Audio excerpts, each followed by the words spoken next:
La parole est à Monsieur Christian Redon-Sarrazy, président de la mission d'information.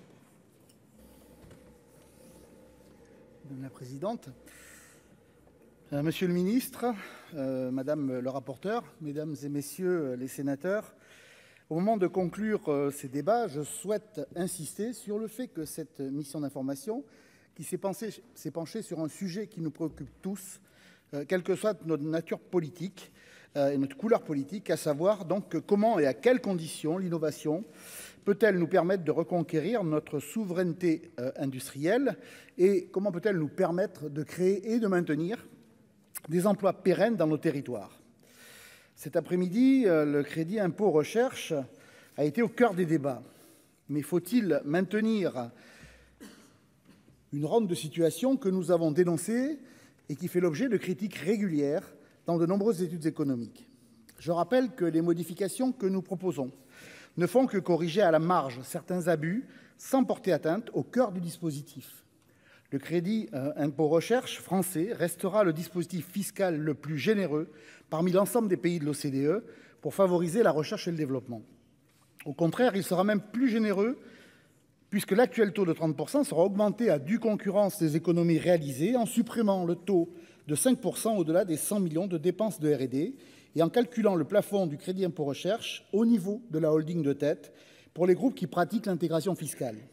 En outre, il sera plus efficace puisqu'il bénéficiera davantage aux PME et aux ETI, c'est-à-dire aux entreprises pour lesquelles le levier du crédit impôt recherche pour favoriser les dépenses de recherche et de développement est le plus important.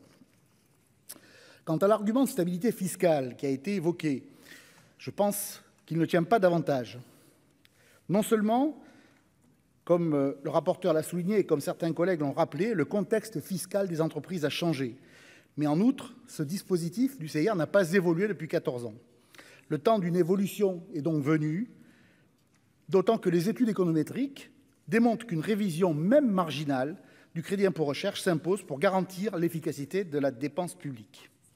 Chers collègues, à l'heure où le Parlement est souvent critiqué pour son impuissance, j'espère que nous vous avons convaincus de co-signer et de voter les amendements transpartisans que Vanina Paoli-Gagin et moi-même vous proposerons au moment de l'examen du projet de loi de finances afin de renforcer la compétitivité de nos PME et ETI par l'innovation. Au-delà du crédit impôt recherche, je souhaite insister sur une autre mesure qui nous paraît importante pour promouvoir l'innovation dans les PME qui ne font pas encore appel au dispositif d'aide à la R&D. À l'instar de ce qui se fait en Belgique, nous proposons d'instituer un coupon recherche-innovation de 30 000 € à destination des PME dans la limite d'une enveloppe globale de 120 millions d'euros. Ce dispositif permettrait d'élargir le vivier des bénéficiaires des aides à l'innovation à des PME que la bureaucratie associée au dispositif de soutien à l'innovation rebute parfois. En effet, dans nos circonscriptions, nous avons tous entendu des chefs d'entreprise se plaindre qu'ils n'ont ni le temps ni les ressources humaines pour remplir les dossiers d'appel à projets.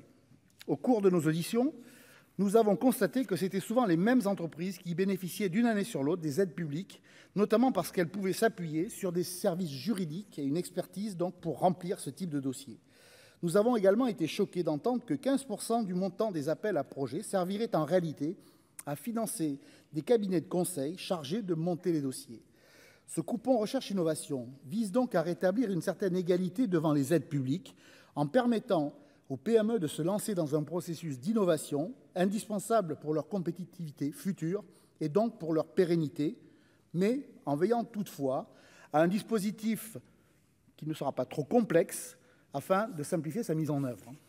Au-delà du Parlement, le gouvernement a également son rôle à jouer pour soutenir la réindustrialisation de notre pays par l'innovation.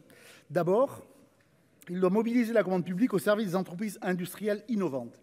Les chefs d'entreprise attendent moins de subventions que des opportunités pour faire croître leur chiffre d'affaires. Or, la commande publique représente chaque année 111 milliards d'euros. À cet égard, je souhaite attirer votre attention sur une autre idée fausse, mais malheureusement très répandue, selon laquelle les règles communautaires seraient à l'origine de notre incapacité à utiliser la commande publique pour soutenir nos entreprises.